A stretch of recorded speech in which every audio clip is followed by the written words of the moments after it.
the Oval Office. March 1st, 2025, a day that would be remembered not for its routine but for its rupture. A date etched in the memory of anyone who witnessed the live broadcast. The world tuned in, expecting diplomacy, but what they got was far from it. It should have been a routine meeting, a display of unity between two allied nations. A handshake, a few smiles, and a photo op.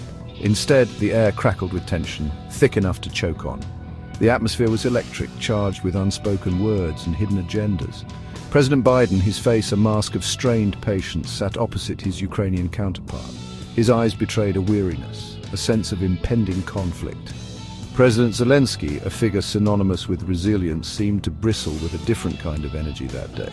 His usual calm replaced by a simmering intensity. This was not a plea for aid, not anymore. This was an indictment. A call to action wrapped in a scathing critique. The cameras, usually kept at a distance, zoomed in, capturing every nuance, every flicker of frustration. The world was watching, and nothing could be hidden. The world watched, holding its breath as the carefully constructed facade of diplomacy crumbled in real time. Every viewer felt the weight of the moment. Zelensky's words, sharp as shards of ice, pierced the air, each sentence a deliberate strike, each word a calculated blow. He spoke of broken promises, of years of Western negligence towards the looming Russian threat. His words painted a picture of betrayal and neglect. His voice, usually laced with hope, dripped with something closer to accusation. It was a moment of reckoning, a demand for accountability. He went back decades, his words echoing through the halls of history, a reminder of the promises made and the hopes kindled. Bush, Obama, Trump, and now Biden. All had made promises, offered assurances, and spoke of unwavering support. Yet when the moment arrived, Ukraine found itself staring down the barrel of a Russian bear, alone, with no allies in sight. Zelensky's frustration wasn't just about the present. It was about a pattern, a cycle of hope offered and then snatched away, leaving a trail of broken promises. The $183 billion in aid, a figure touted by the Biden administration as a symbol of their unwavering support, was thrown back in their faces, seen as insufficient.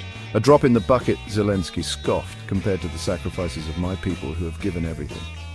The cameras caught a glimpse of Secretary of State Blinken, his face pale, his gaze fixed on the ornate rug beneath his feet, a silent witness to the unfolding tragedy. Zelensky's attire, a simple olive green shirt and cargo pants, spoke volumes. It was a deliberate choice, a stark reminder of the reality he had just flown in from. This wasn't a costume, a PR stunt. This was his life, his country's everyday struggle. The contrast between his attire and the polished surroundings of the Oval Office was jarring. It was a visual metaphor for the growing chasm between the lived experience of Ukrainians and the sanitized rhetoric of international diplomacy. The message was clear. This wasn't a game of geopolitical chess. This was about lives lost, futures shattered. Section 4, A February Frost.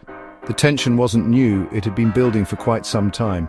It had been simmering for months, ever since the infamous February 12th meeting, which had set the stage for a series of unfortunate events. Zelensky, exhausted from another sleepless night navigating the horrors of war, had been late to a crucial meeting with U.S. Treasury Secretary Scott Bessent, adding fuel to the fire. The American media, always eager for a scandal, pounced on the incident, turning it into a headline sensation. Zelensky's apology, issued almost immediately, was brushed aside by the press, who were relentless in their pursuit of a story. The perception, carefully cultivated in certain circles, was of an ungrateful leader, more concerned with photo ops than with diplomatic protocol, further damaging his reputation.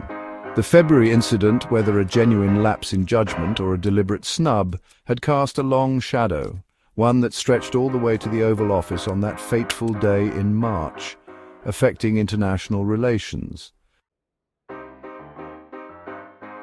Section 5, Shifting Sands of Diplomacy. The world watched, captivated and appalled as the two leaders sparred. Gone was the pretense of unity. In its place stood a raw, unfiltered glimpse into the fractures that had been growing beneath the surface. The fallout was immediate. Pundits and politicians alike questioned the future of the US-Ukraine relationship. Was this the beginning of the end, or could this very public airing of grievances pave the way for a more honest, albeit more difficult partnership? Only time would tell. One thing was certain: the old rules of diplomacy, the carefully crafted facades, were gone. In their place stood a new reality, messy, unpredictable, and impossible to ignore.